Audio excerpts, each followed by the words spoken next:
Hello, আজ বানাচ্ছি শুক্তো। তার জন্য সবজিগুলো প্রথমে কেটে নিয়ে তারপরে কড়াইতে গরম তেল করে তার মধ্যে উচ্ছেগুলো দিয়ে একটু নুন দিয়ে ভালো করে ভেজে নিলাম। উচ্ছেটা একটু লাল লাল করে ভাজা হয়ে গেলে তার মধ্যে তেলের মধ্যেই বেগুনগুলো দিয়ে দিলাম।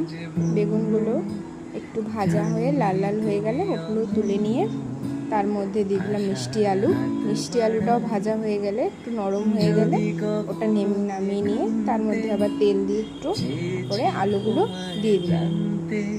আলুগুলো একটু লাল লাল হয়ে গেলে তারপরে সব সবজিগুলো ভাজা হয়ে গেছে, একটা মশলা তৈরি করলাম, একটু সর্ষে আর পোস্ত, তারপরে একটু কড়াইতে তেল গরম করে 5 ফোড়ন একটু আদা দিয়ে ভালো করে ওটা একটু ভেজে নিয়ে তার মধ্যে সজনে ডাঁটা আর কাঁচকলাটা দিয়ে দিলাম। দিয়ে দেওয়ার পরে তার মধ্যে একটু নুন দিয়ে একটু জল দিয়ে ডাঁটাগুলো সিদ্ধ হওয়ার জন্য একটুখানি রেখে দিলাম কমিয়ে। তার মধ্যে হলুদ দিয়ে দিলাম, হলুদ দিয়ে একটু নাড়া দিয়ে তার মধ্যে সিদ্ধ করে রাখা পেঁপে সেটাও দিয়ে দিলাম। তারপরে ভাজা আলুগুলো দিয়ে দিলাম।